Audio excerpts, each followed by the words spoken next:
দর্শক, আজকে শুক্রবার অষ্টম মহররমের দিনে নবীজিকে শ্রদ্ধা করে এই দুরূদটা শুধু আমার সাথে একবার পড়ে যাবেন। মুখস্থ করতে হবে না, কোথাও লিখতেও হবে না, স্ক্রিনশটও দিতে হবে না। যেভাবে বলবো শুধু একবার পড়ে যাবেন, ব্যাস আপনি এমন হয়ে যাবেন দুরূদটা পড়ার পরে যেমনভাবে আপনি মায়ের পেট থেকে বের হয়েছিলেন। যেদিন আপনি মায়ের পেট থেকে বের হয়েছিলেন ওই দিন নিশ্চয়ই আপনার কোনো গুনাহ ছিল না।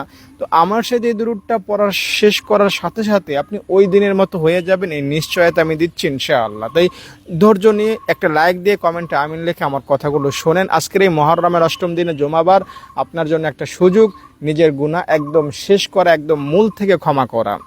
দর্শক, দুরূদটা পড়ার আগে আপনাকে নবীজির 63 বছরের জিন্দেগি স্মরণ করতে হবে। যে নবীজি জন্মের আগে মা হারিয়েছিলেন, ছোট অবস্থায় বাবা হারিয়েছিলেন, জন্মের আগে বাবা হারিয়েছিলেন, ছোট অবস্থায় মা হারিয়েছিলেন।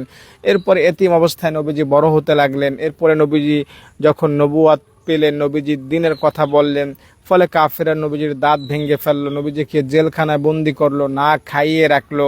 নবীজির প্রিয় সাহাবী আত্মীয় স্বজনকে নবীজির সামনেই হত্যা করতে লাগলো, শহীদ করতে লাগলো। এরপরে নবীজিকে হত্যা করার জন্য কাফেররা বেষ্টনী দিল ঘর, নবীজিকে তার দেশ মক্কা ছাড়তে বাধ্য করলো। এভাবে নবীজিকে স্মরণ করে আপনি দিল থেকে, মন থেকে, অন্তরের গহীন থেকে দুরূদটা একবার পড়বেন। আল্লাহুম্মা সাল্লি আলা মুহাম্মাদিন নাবিয়্যিল উম্মিয়্যি ওয়া আলা আলিহি ওয়া আসহাবিহি।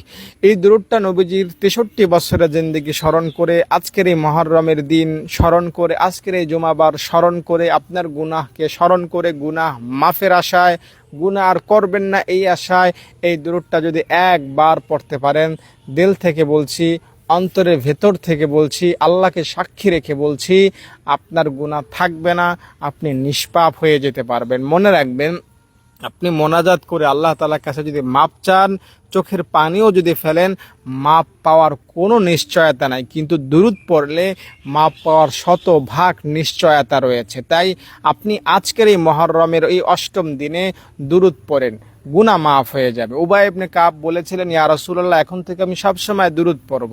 নবীজি তাকে সুসংবাদ দিয়েছিলেন, তাহলে তোমার জীবনে কোনো সমস্যাই থাকবে না এবং তোমার কোনো গুনাহই থাকবে না। তাই এই দুরূদটা যদি বেশি বেশি পড়তে পারেন, একবারও যদি পড়তে পারেন দিল থেকে, অন্তরে গহীন থেকে, দায়িত্বের সাথে বলছি, আসমান জমিনের যত ফেরেশতা আছে প্রত্যেকটা ফেরেশতার মুখ থেকে আপনার জন্য দোয়া বের হবে যে আল্লাহ, তোমার এই বান্দি যার নাম আয়েশা খানম, সে তোমার জন্য এই দুরূদটা পড়েছে, তোমার হাবিবের জন্য এই দুরূদটা পড়েছে, তাকে তুমি মাফ করে দাও। আল্লাহ তাআলা ফেরেশতাদের দোয়া ফেলে দিবেন না, ফেরেশতাদের দোয়ার উসিলে আপনার গুনাহ একদম মূল থেকে ক্ষমা করবেন। যদি ভিডিওটি ভালো লাগে লাইক দিয়ে যাবেন এবং কমেন্ট করে যাবেন।